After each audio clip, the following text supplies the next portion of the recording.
Hello and welcome to yet another episode of the Handloom Week Special.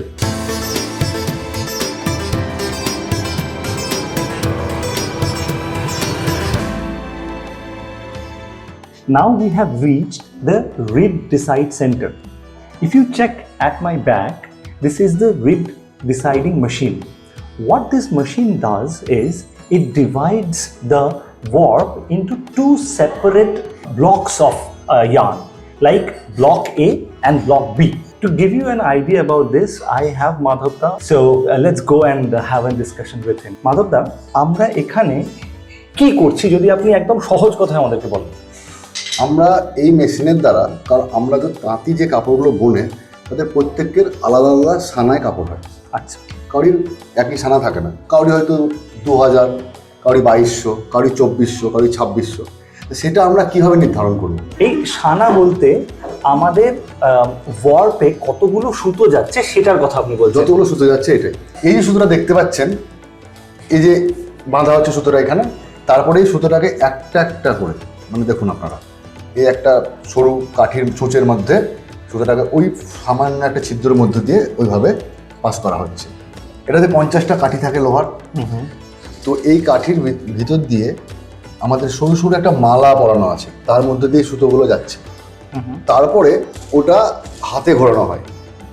হাতে ঘুরিয়ে ঘুরিয়ে যে যতগুলো সুতো নেবে, যদি 2000 নেয় তাহলে তার 80 বার উঠবে, 80 বার নামবে।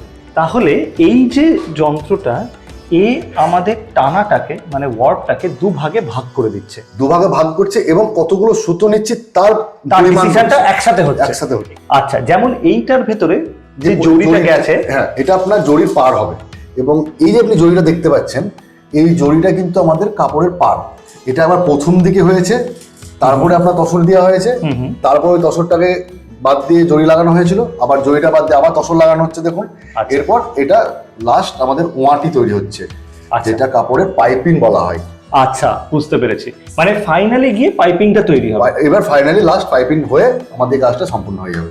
তাহলে কি এই যে কাপড়ের মাপটা, এই ধরুন একটা শাড়ি 6 মিটার হচ্ছে বা কোনোটা 7 মিটার হচ্ছে, সেটাও কি এখানেই ডিসাইড হচ্ছে? হ্যাঁ, কারণ আমাদের কাপড়ের মাপ তো আলাদা আলাদা হয় সবসময়। সব মাপটা কিন্তু এখানেই প্রথম শুরু হয় আমাদের কাপড়ের, মানে তাঁতে বোনা যাওয়ার আগেই এটা এখান থেকে মানে মাপটা দিয়ে কত সুতো হচ্ছে সেটা ঠিক করে তারপরে আপনার তাঁতে যায়। Once the bead is finalized, the entire warp is then hand rolled in a very specific way so that the warp does not get tangled with each other. This hand rolled warp is now ready for the next process, which is called the tension rolling, and we will see it in the next episode. Thank you for watching Tips and Trivia by Deep Green. Stay tuned.